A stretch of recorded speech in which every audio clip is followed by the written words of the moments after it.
We've all had moments when we vow to ourselves never to do something when we become a parent or to do something when we become one. Well, that's what today's episode is all about, and we are live.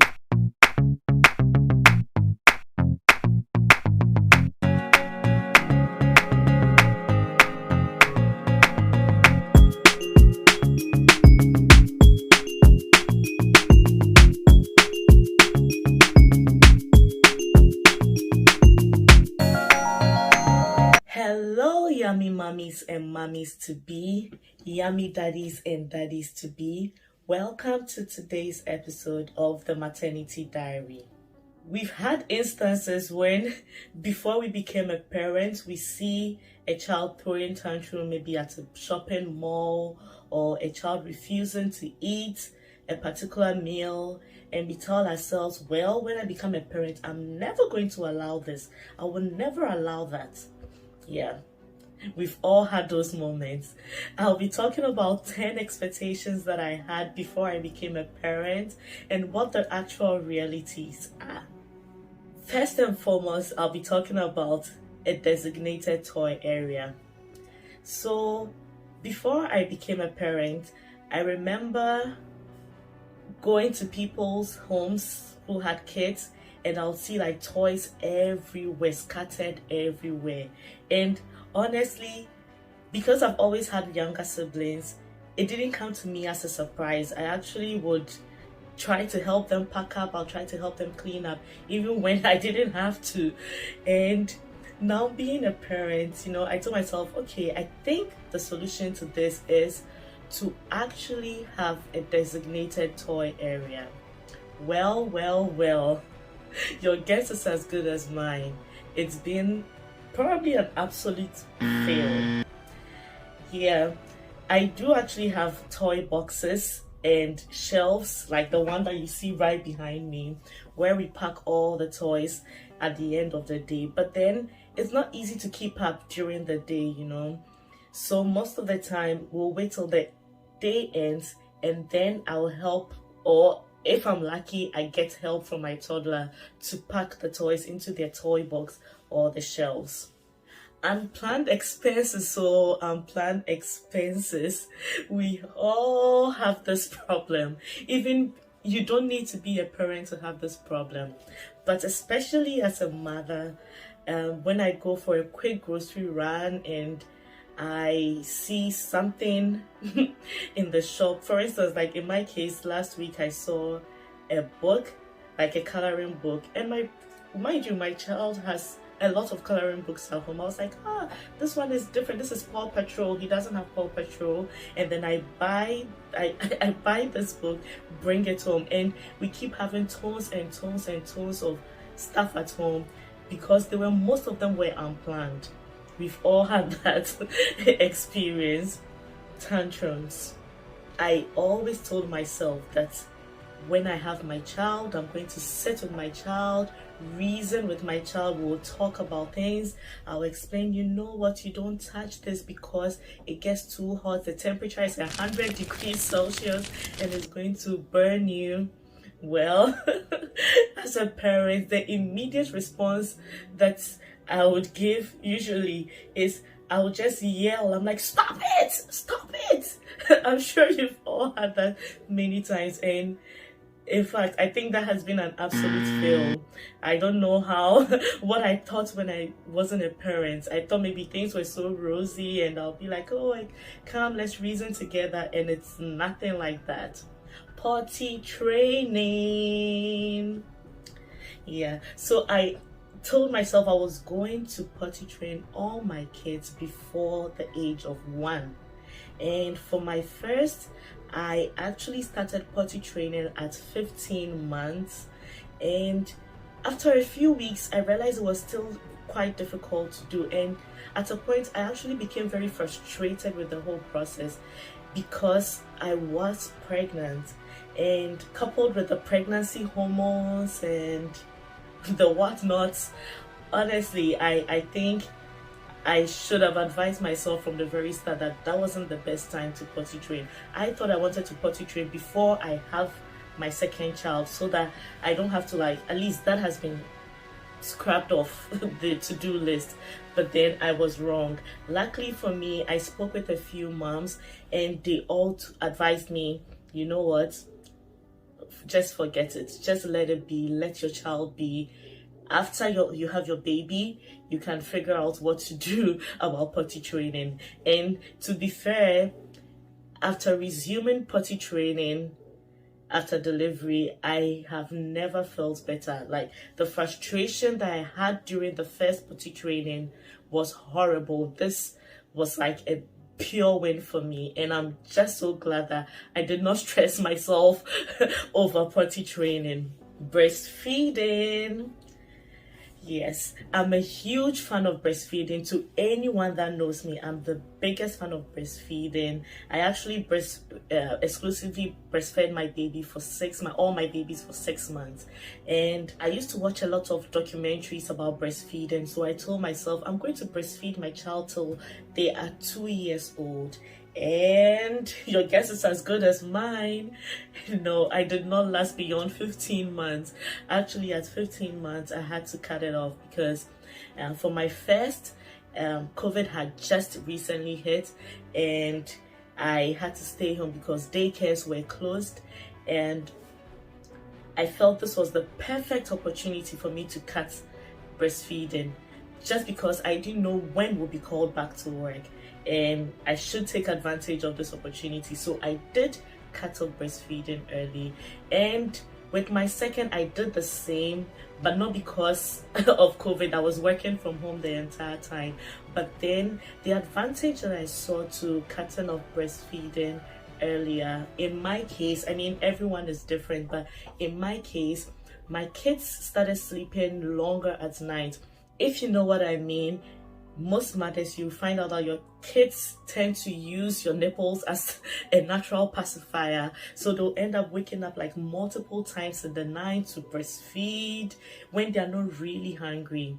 Yes, when they are not really hungry. So I realized after I stopped breastfeeding, they both started sleeping much longer, and I haven't been happier. I mean, everyone's case is different, but here is mine. Pre-packaged food. So for pre-packaged food, I remember growing up from my part of the world where I come from. I remember my mom would prepare every little thing from scratch.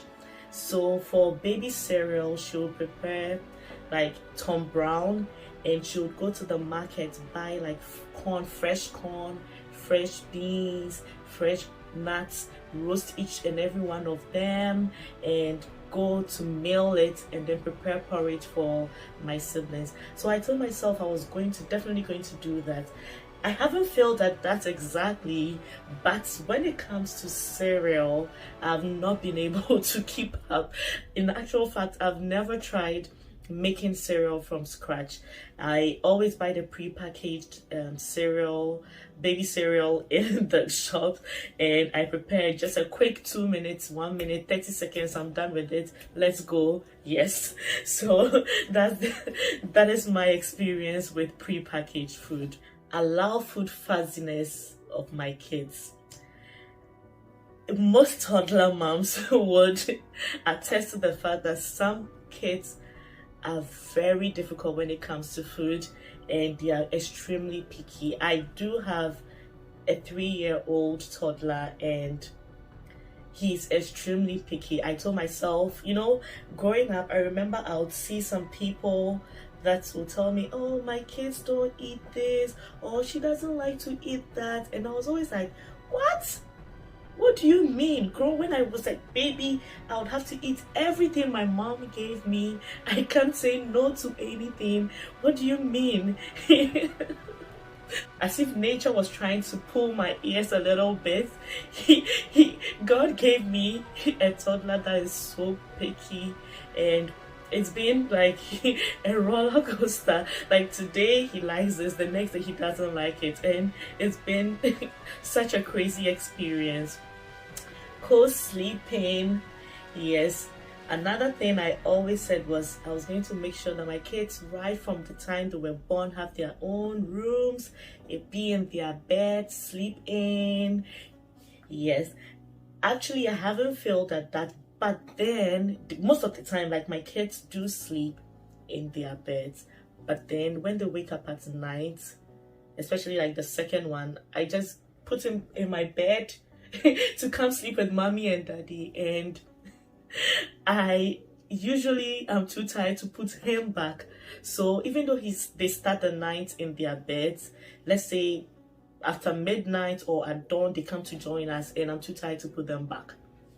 Screen time, that's one of the biggest things that parents struggle with. Screen time. I actually planned never to have any screen time at all. We would do a lot of homework, activity, and chatting. And well, I haven't failed at that. I do have no screen days in my home, like no screen days for the kids. Of course, for mommy and daddy, we do have screen. We watch news every day at least, so there can't be absolutely no screen. But then, I mean, no Blippi or Peppa Pig. No, not at all. There are days that we don't do that. But then I noticed the reason why I still keep up a few days of screen time is because I noticed my kids actually learn a lot from watching some of these videos. Sometimes I'll hear my son like say some huge word like let me see what word, T-Rex. Like, he actually says it in full. I'm old and I can't even remember the full name for the T-Rex dinosaur. I can't remember, but then he says it in full, and I know that like it's quite helpful to them. So yes, I allow myself to feel like that. And last but not the least is getting my postpartum body back. Before I became a parent, I remember I would see like some of my friends, and maybe within 6 months they bounce back. Some of them to take like 2 years and they are still the same size as if they're still pregnant. And I was like, oh, I'm sure by 6 months time, as soon as I finish exclusively breastfeeding, I'm going to gain my postpartum body back. It did not happen. I'm currently over 15 months after delivery, and I'm still working on my postpartum body. If you know me, you know that I've never had like all these rosy cheeks. I gained these rosy cheeks through pregnancy, and I've not been able to shed every single baby weight, not yet. It still takes time, and actually in this period I've learned to love myself, be gentle to my body, and allow my body to heal gently, not put too much pressure. So I do exercise as a mother just so I can get in shape, but then I don't put unnecessary stress on myself. No, I'm not going to do that. And a bonus point that I have is the fear of minivans. Like right now, I just have only 2 kids, and I feel like the car is so full. I'm always like, oh, what if we have to go somewhere? That means we can't pick anybody. It's just we and our kids, so we can only pick one person, but that's not nice. I wish we could pick more people in the car. Yeah, so my biggest fear that I hope I do not get to that point is getting a minivan because of my kids. No. Getting a minivan is, yeah, it's not something that I have in my mind. No, not at all, and I hope I do not. I hope you enjoyed this episode. If you haven't subscribed to this channel, hit the subscribe button now. I want to see all your comments underneath. If you're a parent, I want to see what your expectations were before you had kids and what the reality is, how difficult it has been to keep up with your expectations. And even if you aren't a parent, I know you do have expectations. I want you to go to the comment section down and write what expectations that you have, and maybe in a few years to come, when you become a parent, you can revisit this video and let me know if you've actually been able to meet your expectations. So stay healthy, stay happy, and stay beautiful. God loves you. See you next time for another exciting video. Bye. Live my life like it's my last day. Live my life like it's my last day. So I'm gonna live